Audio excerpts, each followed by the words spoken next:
मजबूत दीवार को अगर एक ही हथौड़े में गिरा दिया गया है तो जरूरी नहीं कि उसी हथौड़े से वो गिरी थी। उस गुलामी की दीवार पे पहले कई हथौड़े पड़े थे। आखिरी हथौड़ा जो गांधी नेहरू ने मारा, जरूरी नहीं कि आजादी उन्होंने दिलाई।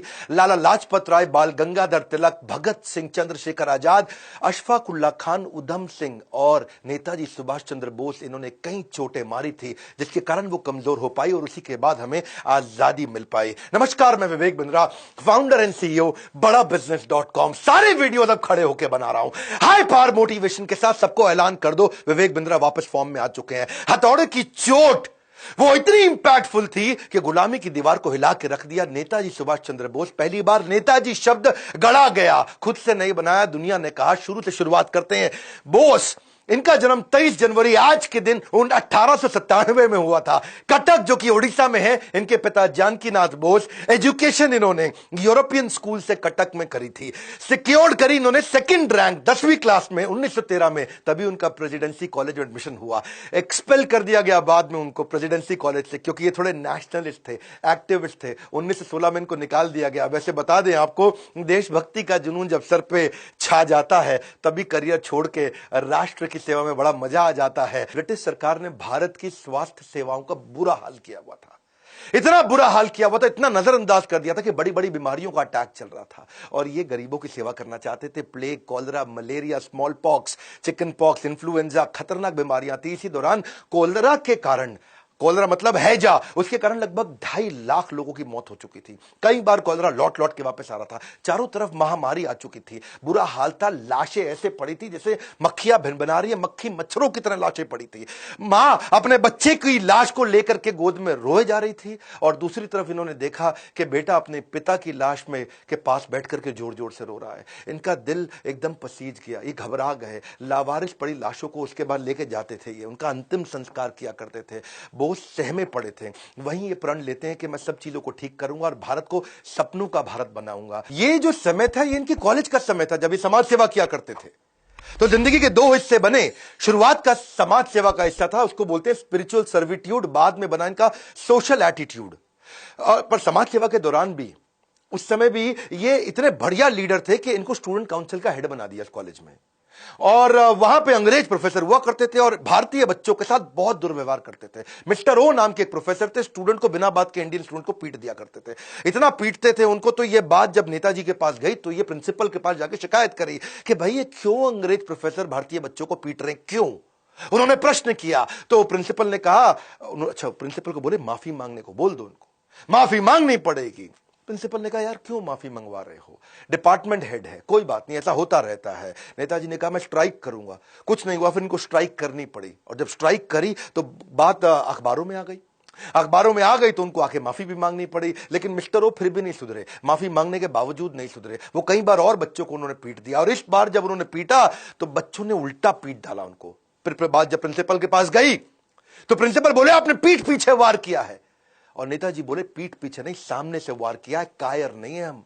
इस चक्कर में उनको कॉलेज से निकाल भी दिया जाता है। फिर एक कमीशन बनाई जाती है और कमीशन कहते हैं कि भाई चलो इसको एक बार और माफी मांगने का मौका देते हैं। पर इन्होंने वहां जाके भी माफी नहीं मांगी। इन्होंने कहा, गलत के आगे झुकना नहीं है और सही से मुंह मोड़ना नहीं है। सुभाष चंद्र बोस ने कमीशन के आगे माफी मांगने से मना कर दिया। भारतीयों के साथ भेदभाव के खिलाफ इन्होंने बहुत बोला। ये कॉलेज टाइम से करते थे। कमीशन गुस्सा हो जाता है, उसके बाद इनको कॉलेज से निष्कासित कर देते हैं। इस घटना से आता है उनके जीवन में बदलाव, जब वो पॉलिटिकल करियर को बिल्ड करते हैं। उनका मानना था कि सबसे बड़ा अपराध अपराध नहीं, अपराध से ज्यादा बड़ा अपराध है कि अन्याय को सहना और गलत के साथ समझौता करना। बहरहाल अब कॉलेज से तो निकाल दिए गए थे, तो उनके पिता जो बैरिस्टर थे उन्होंने इनको बुलाया और बोला, बेटा सुभाष, जो हो गया, अब एक काम करो, तुम आईसीएस की तैयारी करो, इंडियन सिविल सर्विसेज की। सिविल सर्विसेज मतलब टॉप मोस्ट रैंक।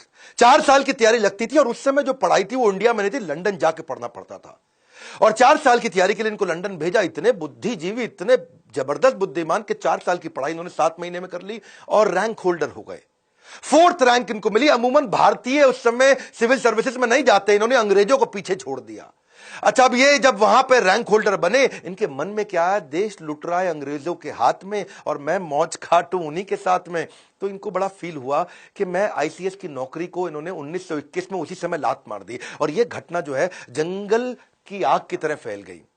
और अब उसके बाद ये आग की तरह फैल गई। अंग्रेज बड़े हैरान हुए कि भाई पहला आदमी भारतीय जो आईसीएस की नौकरी को लात मार रहा है। किसी को विश्वास नहीं हुआ, पहले कभी किसी ने छोड़ी नहीं थी। इनके पिता ने, बड़े भैया ने, सबने समझाया, पर जब राष्ट्र प्रेम का शोला दिल में घर कर जाता है, फिर दुनिया का हर सुख फीका नजर आता है। इन्होंने कहा कि भाई मेरा जन्म देश को लूटने के लिए नहीं बल्कि देश के लिए कुछ करने के लिए हुआ है। तो लोग हैरान हो गए और लोग उनसे मिलना चाहते थे, उनको देखना चाहते थे, उनके विचारों को जानना चाहते थे कि कौन है वो व्यक्ति जिसने मखमलों वाले बिस्तर को छोड़ करके कांटों भरी जमीन को चुना है केवल देश सेवा के लिए। वापस जब ये पानी के रास्ते मुंबई आए तो हजारों हजारों लोगों की भीड़ आ गई। हजारों लोग उनको देखने के लिए आए कि भाई कौन है ये आदमी। तो मुंबई में हजारों लोगों की भीड़ देख के उन्हें एक बात समझ आ गई, छोटी सी आईसीएस की नौकरी को लात मारने में इतने लोगों ने विश्वास किया, अगर मैं मेहनत करूं तो पूरे देश को इकट्ठा कर सकता हूं। उनकी as a leader thinking lateral out of the box, macro thinking थी, बड़ी थिंकिंग थी। महान व्यक्ति की यह पहचान है कि वो भविष्य की परिस्थितियों को, वर्तमान को देखते हुए पहचान लेता है। अब 1928 के दौरान कांग्रेस एक मजबूत आंदोलन बन चुका था और सुभाष चंद्र बोस, गांधी और नेहरू के साथ उनके मतभेद थे पर मनभेद नहीं थे, अंदर से दोस्त थे। वो सम्मान करते थे, गांधी को अपना गुरु मानते थे। उन दिनों लॉर्ड इरविन हुआ करते थे, उस समय के वाइसराय थे। उन्होंने गांधी जी को कन्विंस कर लिया, सहमत करा लिया कि भाई डोमिनियन स्टेटस दे देते हैं, ये भी एक फ्रीडम है। अब आप फ्री हो जाओगे, आपको डोमिनियन स्टेटस मिल गया, आप अपनी सरकार चलाओगे, अपने इलेक्शन करोगे। और उन्होंने इस प्रस्ताव को कलकत्ता अधिवेशन में प्रस्तुत किया कि भाई डोमिनियन स्टेटस ले लो। अच्छा, ये इनको पसंद नहीं आया। सुभाष चंद्र बोले डोमिनियन स्टेटस नहीं चाहिए, मुझको कंप्लीट फ्रीडम चाहिए। उन्होंने इसका कंप्लीट फ्रीडम के लिए बहुत झगड़ा किया, क्योंकि उन्होंने समझाया कि भाई डोमिनियन स्टेटस का मतलब है आप ऑटोनोमस कम्युनिटी तो हो जाएगी लेकिन चलाएगा ब्रिटिश एम्पायर। और पूर्ण स्वराज, कंप्लीट इंडिपेंडेंस का मतलब है कंप्लीट टोटल इंडिपेंडेंस। भाई सरकार अगर भारतीय चलाएंगे और पॉलिसी ब्रिटिश हुकूमत देगी तो डोमिनियन स्टेटस का क्या फायदा। अगर सरकार चलाने और पॉलिसी बनाने दोनों के अधिकार भारतीयों को मिलेंगे, उसी का फ्रीडम हमारे को चाहिए। क्योंकि डोमिनियन स्टेटस का एक ही मतलब है कि आप कोई डिसीजन नहीं ले सकते डिफेंस पे, कम्युनिकेशन पे और फॉरेन रिलेशन पे, लेकिन अगर कंप्लीट फ्रीडम मिल गया तो आप कोई भी डिसीजन ले सकते हो। तो डोमिनियन स्टेटस का प्रभाव ऐसा पड़ता कि भारत अपनी ना तो सैन्य शक्ति पर काम कर सकता था, भारत दूसरे मुल्क के साथ अगर कोई व्यापारिक रिश्ते बनाना है तो वो खुद से कर नहीं सकता, ब्रिटिश असेंबली से जाकर उसको परमिशन लेनी पड़ेगी। तो नेताजी बिल्कुल क्लियर थे, भाई चाहिए तो अपने को पूरा ही चाहिए। भारत खुद से किसी भी तरीके का अगर कानून ही नहीं बना सकता, ब्रिटिश हुकूमत जब चाहे जिसको चाहे, अभी नेहरू तुम हटो, पटेल तुम हटो, ये ब्रिटिश के हाथ में था। उनको नहीं चला कि भाई जब चाहे हटा दे, जब चाहे रख ले। तो कुल मिलाकर के ये इतने बड़े इन्फ्लुएंसर 1928 तक बन चुके थे कि इन्होंने गांधी नेहरू दोनों को कन्विंस कर लिया। और नतीजा ये हुआ कि पिछले साल तो कलकत्ता अधिवेशन में अभी तो बहस ही चल रही थी, अब इन्होंने अगले साल लाहौर अधिवेशन में 1930 के अंदर पूर्ण स्वराज के लिए झंडा फहरा दिया और तय कर लिया भाई इससे कम कुछ नहीं, अपने को कंप्लीट इंडिपेंडेंस चाहिए, कोई डोमिनियन फॉमिनियन नहीं चाहिए। अब जैसे जैसे समय बढ़ रहा था, नेताजी का कद भी बढ़ता जा रहा था। 1939 का समय आया और तब गांधी जी को अच्छा नहीं लग रहा था कि ये थोड़े गरम दल वाले बन रहे थे, क्योंकि गांधी नेहरू वगैरह तो थोड़े नरम दल के थे और ये चाहते थे कि भाई अब दुनिया भर में लड़ाइयां हो रही है तो अब हमें भी लड़ना चाहिए, क्योंकि वर्ल्ड वॉर 2 का टाइम आ गया है। इस समय अंग्रेज कमजोर हो जाएंगे, क्यों नहीं उनको हरा दिया जाए इस टाइम पे, इस टाइम उनको तोड़ा आ जाए। गांधी बोले नहीं नहीं, मुझे आपका तरीका पसंद नहीं, क्यों ना इलेक्शन करा ले। तो तब प्रेसिडेंट की पोजीशन के लिए इलेक्शन का समय आया। अब गांधी ने क्या किया, इनको हटाने के लिए उन्होंने अपना आदमी लगा दिया, सीतारमैया। साउथ से लेकर के आए सीतारमैया को और सबको जाके पूरे देश में बता दिया, सारी के सारे कांग्रेस के जितनी भी वर्किंग कम्युनिटी, जितने भी लीडर्स थे, इनको बोला कि सीतारमैया जीतेगा तो मतलब समझो मैं जीता, सीतारमैया मेरा आदमी है। और उन्होंने सीतारमैया के लिए कैंपेन करना शुरू कर दिया। इधर नेताजी सुभाष चंद्र बोस भी उनका आशीर्वाद लेकर के इलेक्शन के लिए आगे बढ़े और जब चुनाव के नतीजे आए तो सब हैरान हो गए। गांधी जी की उम्मीदों के विपरीत नतीजे आए। सीतारमैया को 1375 सीट मिली, सुभाष चंद्र बोस को 1580 सीट मिली। आपको यहां समझना पड़ेगा, यहां समझिए कि सुभाष चंद्र बोस का कद बहुत बढ़ चुका था, लोग गांधी से ज्यादा उनको पसंद करने लगे थे। यह ध्यान देने वाली बात है। गांधी जी नाखुश हो चुके थे, वो बोले कि सीतारमैया की हार मतलब मेरी हार है। वो चाहते नहीं थे सुभाष चंद्र बोस जीते, क्योंकि सुभाष चंद्र बोस से उनको नाराजगी नहीं थी, लेकिन दोनों की विचारधारा अलग होने के कारण गांधी उनको प्रेम तो करते थे पर चाहते नहीं थे कि ये रहें, क्योंकि गांधी प्रेम से चलाना चाहते थे। गांधी बोले कि इस समय हमारा शत्रु समस्या के अंदर है, वर्ल्ड वॉर 2 की तरफ जा रहा है, तो अब हमारे को उसे तंग नहीं करना चाहिए। सुभाष चंद्र बोले ये क्या तरीका हुआ, जब पूरी दुनिया लड़ रही है तो आप क्यों इधर थप्पड़ मार लो, इधर थप्पड़ मार लो। अब जीत तो गए थे ये, सुभाष चंद्र बोस, लेकिन गांधी ने इन पे प्रेशर डाला कि अब आप रिजाइन कर दो, आप इस्तीफा दे दो। एक सच्चे शिष्य एकलव्य की तरह अपने गुरु महात्मा गांधी के चरणों में आकर के उन्होंने त्याग पत्र दिया। बहरहाल सुभाष चंद्र बोस उनको बोले कि मैं जानता हूं कि हमारे रास्ते अलग अलग हो सकते हैं, पर हमारा मकसद एक ही है। पर अब इनको क्योंकि बाहर कर दिया गया, तो अब कांग्रेस तो उनको सपोर्ट कर नहीं रही थी, क्योंकि ये बाहर हो गए थे। 12 बार इनको जेल में डाला गया।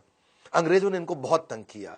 ये जब बाहर आए तो इनके घर पे सीआईडी लगा दी और इनके घर पे नजर रखी जा रही थी कि सुभाष चंद्र बोस कुछ करे नहीं।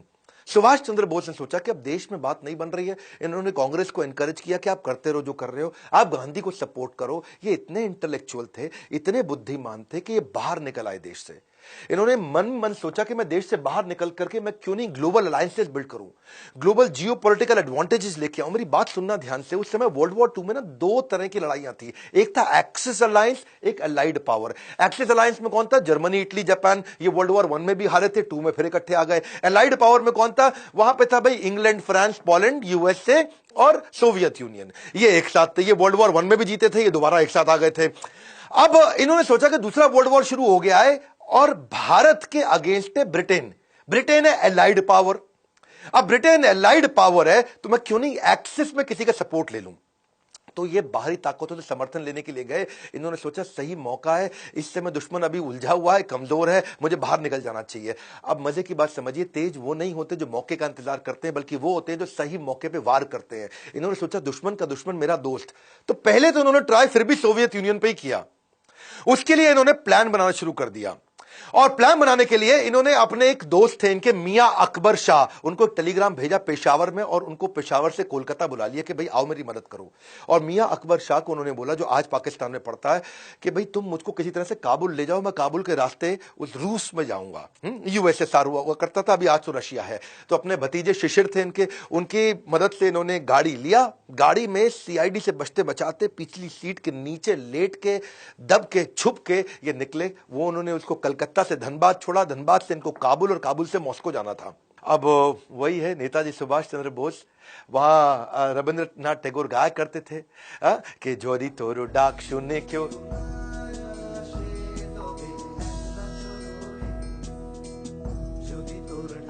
तो ये अकेले चल पड़ते रहे। जो दी तोरो डाक, अगर तेरी आवाज सुन के कोई ना शेन, अगर कोई नहीं आता है तो तौबे अकेला चलो रे। सारी जुगत लगा के सुभाष चंद्र बोस जर्मनी पहुंच गए हिटलर से मिलने के लिए।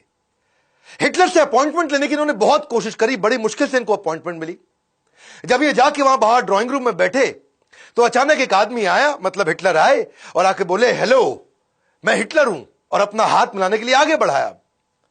सुभाष चंद्र बोस जवाब देते हैं, मेरा नाम सुभाष है, मैं भारत से आया हूं और मैं आपसे नहीं, मैं हिटलर से मिलना चाहता हूं। हिटलर हैरान हो गए, कह रहे मैं ही तो हिटलर हूं। फिर वो वापस लौट के चले गए अंदर। अंदर से एक दूसरा आदमी आता है, फिर आके हाथ मिलाता है, हेलो मैं हिटलर हूं, बताइए। तो सुभाष चंद्र बोस फिर खड़े हो गए, नमस्कार मैं सुभाष चंद्र बोस भारत से आया हूं, मुझे आपसे नहीं, मुझे हिटलर से मिलना है। सब हैरान हो गए, अरे ये क्या चक्कर है, हिटलर तो आए मिलने के लिए। सुभाष चंद्र बोस ने मना कर दिया मिलने के लिए, बोले मैं हिटलर से मिलना चाहता हूं। अब 3-4 जब लोग आए और सबको उन्होंने बोल दिया मैं आपसे नहीं, मैं हिटलर से मिलना चाहता हूं, तो हिटलर ने असल में अपने 4-5 बहरूपिये बना रखे थे। उसको अपनी जान का खतरा रहता था और सुभाष चंद्र बोस हर बार पहचान गए। असली हिटलर को जब ये बात पता चली तो उसकी बुद्धि चकरा गई और वो बाहर आए। उनके लिए यह पहली बार हुआ पूरी पृथ्वी पे कि किसी आदमी ने पहचान लिया कि यार ये तो असली हिटलर नहीं है। तो आ करके उन्होंने अपना दूरी से वहां खड़े हो गए और दूर पे आके खड़े होकर के इनको देखने लगे कि क्या चक्कर है, पहचानता कैसे।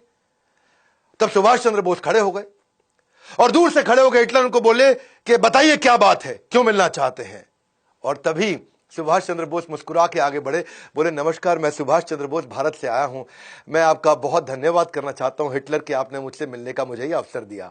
हिटलर हैरान, क्या पहचान गया ये? अब बिल्कुल ठीक पहचाना। पूछा कि भाई तुमने मुझे पहचाना कैसे? सारी बात छोड़, पहले ये बताओ पहचाना कैसे? आज तक दुनिया में कोई पहचान नहीं पाया। मेरे यही सारे कॉपी जो मेरे हिटलर के होते हैं, ये दुनिया भर में घुमाते, सारे काम कराते, तुमने पहचान लिया। तो तभी सुभाष चंद्र बोस बोले कि भाई मैं आपसे मदद मांगने आया था, मैं आपके चौखट पर आया हूं और आपका स्वभाव थोड़ा गर्वात्मक होना चाहिए, थोड़ा गर्व वाला होना चाहिए। और आप आके पहले हाथ बढ़ा देते थे कि मैं हिटलर हूं बताइए।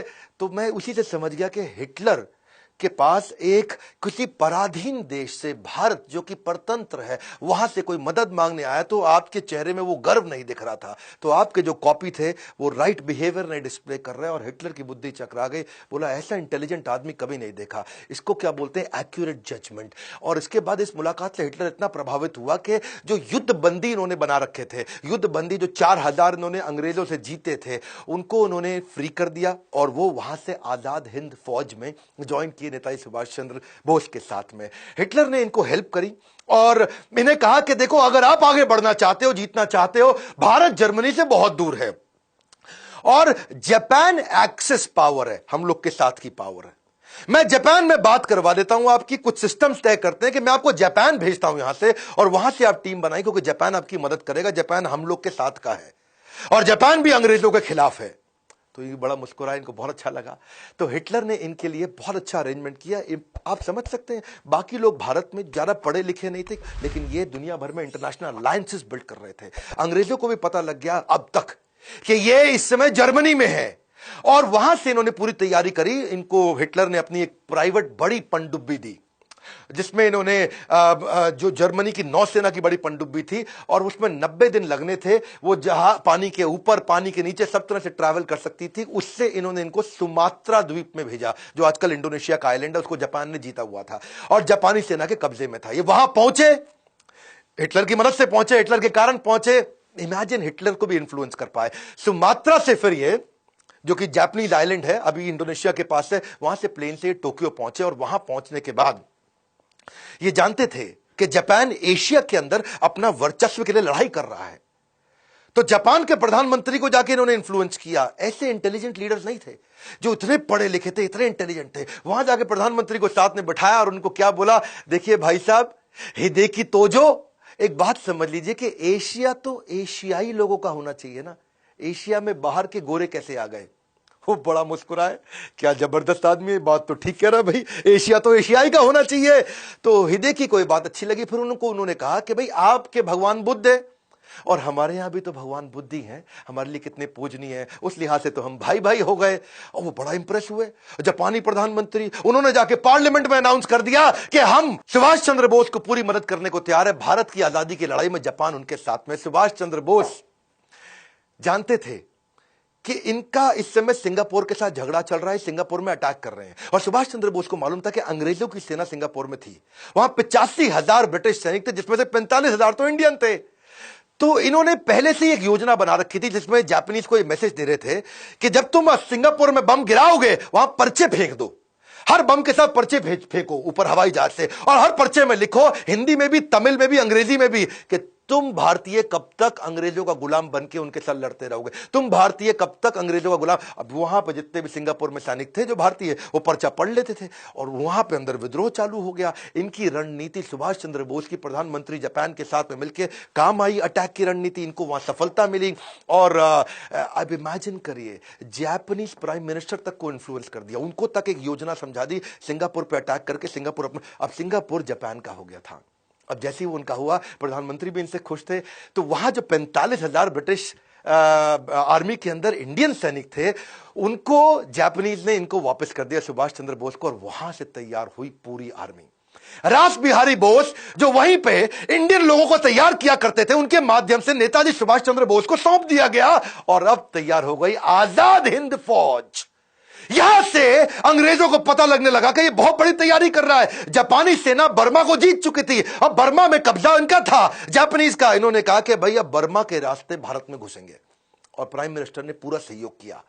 नागा पहाड़ियां, यानी कि नॉर्थ ईस्ट जो नागालैंड है, वहां से मैदानी इलाकों में जाएंगे, पहले पहाड़ों पे जाएंगे, वहां से मैदानी इलाकों में जाएंगे। अप्रैल 1944 में आजाद हिंद फौज, जो ये सिंगापुर से अपनी टीम तैयार करके आए थे, बर्मा से टीम तैयार करके आए थे, ब्रिटिश सेना को खदेड़कर मणिपुर में जाकर के पहली बार तिरंगा डाला। पूरा देश पूरा हिल गया उस समय। एक बात आपको बता दें, मानते तो दिल से गांधी भी थे, कि हमारा देश अनडिवाइडेड रह सकता था।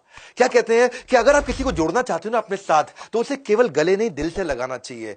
क्योंकि गांधी ये जानते थे कि जिन्ना कितना भी शोर मचा ले, सारे हिंदू और मुसलमान अगर किसी एक लीडर को इकट्ठे मानते थे तो वो थे सुभाष चंद्र बोस। मैं आपको एक कहानी बता देता हूं। 1943 में जब रंगून के अंदर बर्मा में ये अपनी फौज इकट्ठी कर रहे थे, तो आजादी के लिए अपनी फौज को इकट्ठा करने के लिए उन्होंने सबसे योगदान मांगे। और उस योगदान के दौरान वहां पे एक मुस्लिम व्यक्ति आया और उसने आकर के बोला कि सुभाष चंद्र बोस जी, मैं आपको अपना सब कुछ देने को तैयार हूं, मेरे पास कुछ करोड़ रुपए हैं। याद रखना, उस समय कुछ करोड़ रुपए बहुत हुआ करते थे। मेरे पास कुछ करोड़ रुपए, अपना घर है, अपना परिवार है, मैं सब आपको देने वाला हूं। तो वो सुभाष चंद्र बोस उनको बोले, उस मुसलमान व्यक्ति को, कि तुम क्यों मुझको अपना सब कुछ दे दोगे तो अपना घर कैसे चलाओगे? तो उसने क्या बोला, अब घर थोड़ी चलाना है, अब तो मैं भी, मेरी पत्नी भी, मेरे बच्चे भी आपकी सेना में है। गांधी ये बात जानते थे। इनफैक्ट ये तो एक बार खुद मोहम्मद अली जिन्ना ने भी बोला था कि अगर सुभाष चंद्र बोस प्रधानमंत्री बनते हैं तो मैं उनके साथ रहने को तैयार हूं, उनको अलग पाकिस्तान की आवश्यकता नहीं। मैं आपको ना ऐसे बताऊंगा कि गांधी की उन्होंने रिस्पेक्ट फिर भी जीवन भर करी। सिंगापुर में जब वो तैयारी कर रहे थे, तब वहां से भी एक रेडियो के अनाउंसमेंट में उन्होंने बोला कि गांधी जी राष्ट्रपिता है। लेकिन इंडिया में एक्सेप्टेंस सुभाष चंद्र बोस की बहुत बड़ी थी। वो इतनी बड़ी थी कि वास्तव में अगर 1945 में वो जीवित होते ना, तो चांसेस थे कि इनको राष्ट्रपिता की उपाधि मिल जाती। पहले प्रधानमंत्री तो ये पक्का बनते ही बनते। उसके कारण क्या है? क्योंकि इनसे ज्यादा बुद्धिमान व्यक्ति, इंटेलेक्चुअल जीनियस, इनसे ज्यादा विजनरी जो दूर तक सोच सके, क्योंकि बाकी सब तो ऑपरेशंस में हिंदुस्तान में लड़े रहे, ये पूरी दुनिया का अलायंसेस लेके आते रहे। इनसे ज्यादा इकोनॉमी को समझना, इंडस्ट्रियलाइजेशन को समझना, ब्यूरोक्रेसी को समझना, सोशल सिविक्स को समझना, डिप्लोमेसी, इंटरनेशनल अलायंसेस, जियो पॉलिटिकल पार्टनरशिप, इनके पास शायद बुद्ध आदित्य योग था। बुद्ध आदित्य योग ये वो योग होता है कि आप जब भी कुछ कहें तो पूरी दुनिया आपकी बात माने। ये जहां जो बोलते रहे, दुनिया इनकी बात मानती थी। चांसेस थे कि अगर ये रहते तो उसके बाद पाकिस्तान बनता ही नहीं, पाकिस्तान भारत में ही होता। मैं फिर बता रहा हूं आपको, क्योंकि गांधी ये बोलते थे कि ये अनडिवाइडेड चाहते थे, और जिन्ना अगर कंट्रोल में आते तो केवल इन्हीं के कंट्रोल में आते, सुभाष चंद्र बोस के। जिन्ना और तो किसी की नहीं सुनते थे। पर दुर्भाग्यवश हुआ ये कि पीछे 1945 आ चुका था। वर्ल्ड वॉर में अमेरिका ने हिरोशिमा नागासाकी बॉम्ब डाल दिया जापान में। जापानी लोग पीछे हो गए। लेकिन क्या आजाद हिंद फौज की याद है हमें कुर्बानी?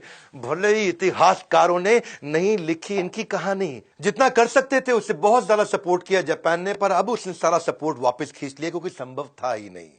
नेताजी सुभाष चंद्र बोस, इन्होंने पहले ऐसे व्यक्ति थे जिन्होंने महिलाओं की भी ब्रिगेड बनाई। झांसी की रानी लक्ष्मीबाई के नाम पे वो ब्रिगेड तैयार करी थी। अब इन्होंने नॉर्थ ईस्ट से सारे की सारी अपनी टीम को थोड़ा वापस बुलाया, क्योंकि पीछे से हमारे को आर्म्स, एम्युनिशन, खाना, वो सारी सप्लाई रुक गई थी। अब सुभाष चंद्र बोस जी इस समय ऑल्टरनेट प्लान को बिल्ड कर रहे थे। तो इन्होंने क्या सोचा, वियतनाम जापान के पास ही था, तो ये वहां से फ्लाइट लेकर के मॉस्को जाना चाहते थे।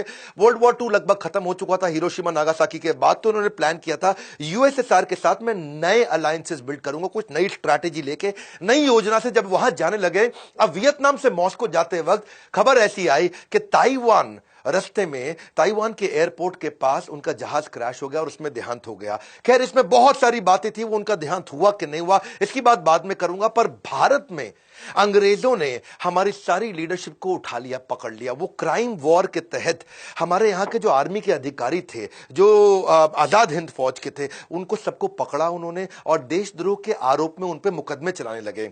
यहां पे नेताजी अब तक बहुत काम कर चुके थे और पूरी दुनिया में खबर फैल चुकी थी कि उनका देहांत हो चुका है, अब वो जीवित नहीं है।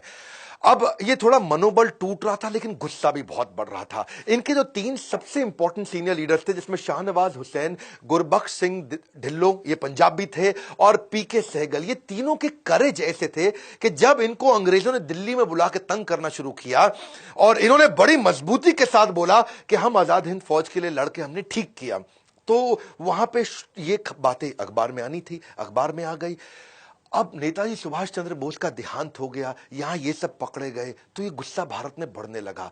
कैसे नेताजी सुभाष चंद्र बोस सबसे बड़े कंट्रीब्यूटर माने जाएंगे हमारे देश की आजादी के लिए, ये आपको ऐसे पता चलेगा कि तुरंत अगले हर हफ्ते में नई नई खबरें आने लगी। रॉयल नेवी जो थी, जो ब्रिटिश की नेवी थी, ब्रिटेन की नेवी, वहां पे अंदर से ही बगावत होने लगी। जितने भारतीय सैनिक थे रॉयल नेवी के पास में, सबने बोल दिया अब हम तुम्हारे साथ में नहीं है। जब वो सब खबरें आई तो रॉयल एयरफोर्स मतलब जो ब्रिटेन के पास एयरफोर्स थी, यानी कि जिसमें भारतीय सैनिक काम करते थे, वहां पे भी बगावत होनी शुरू हो गई। ये कुल मिला के लगभग 20,000 सैनिकों की बगावत पब्लिक में आई और वो खिलाफत और बगावत और बढ़ी तो सारे सैनिकों में गुस्सा आने लगा। उससे क्या हुआ, तो जय हिंद के नारे जब बहुत तेज हुए तो सब प्रभावित होते होते रॉयल एयरफोर्स बची थी, वहां पे भी बगावत बढ़ी। रॉयल एयरफोर्स और रॉयल आर्म फोर्स के बाद में बची ब्रिटिश इंडियन आर्मी, वहां विद्रोह चालू हो गया। अब ये विद्रोह पूरा फैल गया, सारे के सारे लोग गुस्से में आ चुके थे और अंग्रेजों को अंदर लगने लगा कि भाई अब इन पे भरोसा करना संभव नहीं है। भारत में ब्रिटेन की जो आर्मी थी, सुनिएगा, भारत में जो ब्रिटेन की आर्मी थी वो केवल 40,000 लोगों की थी, इंडियन सोल्जर 25 लाख थे। अब वो 40,000 जरा से और भारतीय सैनिक 25 लाख, वो 25 लाख को ये 40,000 कंट्रोल करते थे। अब वो 25 लाख तो छोड़ो, अब इस विद्रोह के बाद वो 25,000 के साथ भी लड़ने लायक नहीं बचे थे ब्रिटिशर्स। वहां दुनिया भर में लड़ाई करके आ चुके थे वर्ल्ड वॉर 2 के बाद में। अब इनको लगा कि हमारे 40,000 और इनके 25 लाख, इनके 25 लाख से लड़ने के लिए हम 40,000 को क्या 4 लाख कर सकते हैं? क्या हम दोबारा इंग्लैंड से मंगा सकते हैं सेना? अब वर्ल्ड वॉर 2 के बाद वो पॉसिबल था नहीं, तो वो उनके लिए था बड़ा काटा। फिर इन्होंने सोचा कि भाई इन 25 लाख को हम तनख्वाह भी दिए जा रहे हैं और ये रिवोल्ट भी किए जा रहे हैं, तो इन्होंने उनको डीकमीशन करना शुरू किया। इनको भाई निकालो, अब इनको तनख्वाह देनी बंद कर दो, इनको बाहर कर दो। और जब उनको डीकमीशन किया, क्योंकि सैलरी कॉस्ट भी बहुत ज्यादा थी, पैसा इनके पास था नहीं और लोग ला नहीं सकते थे, अब यहां पर विद्रोह और बढ़ गया क्योंकि भाई उनको नौकरियों से निकाले जाने लगा। अब नौकरी से निकाला और विद्रोह बढ़ गया, जो अंदर बचे थे वो भी विद्रोह कर रहे थे, जो बाहर आ रहे थे वो भी विद्रोह कर रहे थे। कई बार पूछते हैं नेताजी सुभाष चंद्र बोस ने क्या किया? यही किया, पूरे देश के अंदर पहले लोग बोलते रहे यहां भी थप्पड़ मारो, यहां भी मारो, और यहां क्या हुआ, पूरी सेना ने इतने थप्पड़ मारे कि अब उनको लग गया अब हम यहां रुक नहीं सकते हैं। और परिस्थिति को देख के ब्रिटेन ने उसी समय भारत को स्वतंत्र करने की घोषणा करनी शुरू करी। और यह इस बात का सबूत इस घटना से भी मिलता है कि उस समय के जो 1956 में उस समय के जो प्रेसिडेंट थे, क्षमा चाहता हूं, प्राइम मिनिस्टर थे, यानी कि क्लेमेंट एटली, ये 1945 से 1951 के दौरान ये प्राइम मिनिस्टर हुआ करते थे। ये भारत आए बाद में, और जब भारत आए तो यहां पे कई लोगों ने उनसे पूछा कि भाई आप वर्ल्ड वॉर 2 भी जीत गए, 1 भी जीत गए, आप तो इतने पावरफुल थे, आपने क्यों भारत को छोड़ दिया इतने जल्दी? सब कुछ आपके पक्ष में था, फिर आपने क्यों छोड़ा? तब उन्होंने बताया कि भारतीय सैनिकों का जो विद्रोह था ना, उससे हम टूट चुके थे। हम तनख्वाह भी दे रहे थे, हमारे लिए कॉस्ट भी था, और उनका विद्रोह आया, और ये विद्रोह, और दूसरी तरफ कहीं दोबारा आजाद हिंद फौज ना आ जाए फिर से। क्लेमेंट एटली जी, एक बात बताइए, जो नरम दल था यानी कि गांधी नेहरू, उनसे कितना प्रभाव पड़ा? क्लेमेंट एटली ने बोला उनका तो कोई प्रभाव था ही नहीं। सारा प्रभाव कहां से आ रहा था ये मैंने आपको बताया।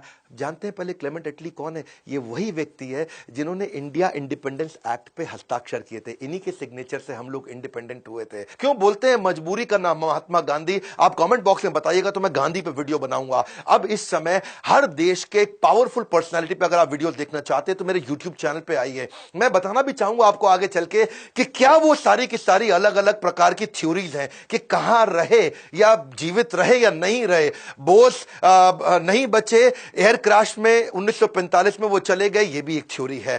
बोस को टॉर्चर किया गया, जनरल जीडी बख्शी ने बताया कि अंग्रेजों ने उनको बाद में टॉर्चर किया गया, उनको प्रिजन में, उनको जेल में मार दिया गया, ये भी एक प्रकार की थ्योरी है। बोस जीवित थे और फ्रेंच सीक्रेट सर्विसेज में इन्वॉल्व हो गए थे, ये भी एक थ्योरी है। बोस आगे चल करके भगवान जी या गुमनामी बाबा बने, ये भी एक प्रकार की थ्योरी है। बहुत सारी कंट्रोवर्सीज है। 18 को अगर प्लेन क्रैश हुआ तो 23 तारीख को उसकी खबर क्यों आई? अब मुखर्जी कमीशन के अनुसार ताइवान के अंदर कोई घटना में कोई एयर क्रैश तो हुआ ही नहीं था। दूसरा, कई लोगों ने बताया कि लोग अपने बयान भी बदलते रहे, रहमान जो उनके साथ थे उनके भी बयान बदलते रहे। ताइवान सरकार के पास विमान हादसा का कोई दस्तावेज नहीं है। उनके अस्थि कलश को आज भी रैंकोजी मंदिर में जहां रखा हुआ उसका डीएनए टेस्ट क्यों नहीं कराया गया? तो बोस के बारे में बहुत सारी कंफ्यूजन हमेशा रही हैं और अलग अलग प्रकार की थ्योरीज आती रही हैं। ऐसा नहीं कि इस पे प्रश्न नहीं उठा, बहुत बार प्रश्न उठा, बहुत बार रिसर्च भी करनी शुरू करी। इनफैक्ट यूएस की इंटेलिजेंस, यूके की इंटेलिजेंस, रशिया की इंटेलिजेंस, सबने बड़ा जोर लगाया, लेकिन रिपोर्ट्स में कुछ समझ में नहीं आया। शहनवाज कमीशन भी बिठाया गया 1955 में, उन्होंने बता दिया कि नहीं जी प्लेन क्रैश ही हुआ। खोसला कमीशन हुआ 1970 में, बोले नहीं जी प्लेन क्रैश ही हुआ। मुखर्जी कमीशन 1999 में आया, उसकी कोई रिपोर्ट ही समझ में नहीं आई। विष्णु सहाय कमीशन आया बाद में, उन्होंने बोला कि गुमनामी बाबा नहीं थे, जबकि बहुत लोगों ने माना कि गुमनामी बाबा ही नेताजी सुभाष चंद्र बोस थे। इसकी बहुत सारी स्टोरीज है, किसी से मैं इसके ऊपर एक अलग से वीडियो बनाऊंगा। सुभाष चंद्र बोस जी की मौत का रहस्य चाहे जो भी हो, लेकिन वो व्यक्ति ऐसे थे जिन्होंने जीवन के जन जन के जीवन को सार्थक बनाया है। उनका देहांत हुआ है, लेकिन उनके प्रति हमारा स्नेह अंत नहीं हुआ, हमारे प्रेम का अंत नहीं हुआ। उनका देहांत हुआ है, लेकिन उनके विचारों का अंत नहीं हुआ है। वैसे एक बात पक्का है कि उस समय में अस्त्र शस्त्र से लड़ाई हुआ करती थी, और उनका इंडस्ट्रियलाइजेशन पे हमेशा से बड़ा फोकस रहा है कि मैं कैसे अपनी करेंसी बनाऊंगा, कैसे सिक्के बनाऊंगा, कैसे इंडस्ट्रियलाइजेशन करूंगा, मेरी इकोनॉमी कैसे ग्रो करेगी। बहुत विजनरी थे। इच्छा तो इतनी थी कि इस वीडियो को और 1 घंटा तक चलने दूं। इतना कुछ मैं बताना चाहता हूं कि वो रीइंकारनेट कर सके, हम उनके इस विजन को लीडरशिप में डाल सके। लेकिन आज अस्त्र शस्त्र की लड़ाई नहीं है, आज लड़ाई मार्केट शेयर की है। आपको भी सीखना होगा कि आप अपने बिजनेसेस को एक्सपैंड करके दुनिया भर में अपनी कंपनीज को कैसे ग्रो करें, कैसे आप अपने बिजनेसेस को, अपने आइडियाज को, अपनी वेल्थ को दुनिया भर में लेकर के जाएं, और वहां से बिजनेस को वापस इंडिया में, वहां से ग्लोबल रेवेन्यू को इंडिया में लेकर के आए। आपको भी ग्रो करना है। और ये चैनल मेरा फ्री लर्निंग यूनिवर्सिटी अब बदल चुका है। मैं पूरे जोश के साथ वापस आ चुका हूं। शेयर करिए इस वीडियो को, शेयर करिए, दबा के शेयर करिए। बताइए लोगों को कौन थे नेताजी सुभाष चंद्र बोस जिनके कारण आजादी मिली। केवल गांधी नेहरू के बारे में नहीं, ऐसा नहीं कि मैं उनका सम्मान नहीं करता, उनके बारे में भी वीडियो जरूर बनाऊंगा। आप प्लीज लाइक करिए। मेरी बहुत मेहनत जाती है इन वीडियोस को बनाने में, बहुत एफर्ट जाता है इन वीडियोस को बनाने में। नए आए तो जरूर सब्सक्राइब करिए, और वीडियो को शेयर करते रहने के लिए, हमारे साथ जुड़े रहने के लिए आप सबका मुस्कुराहट के साथ प्रेम पूर्वक बहुत बहुत धन्यवाद।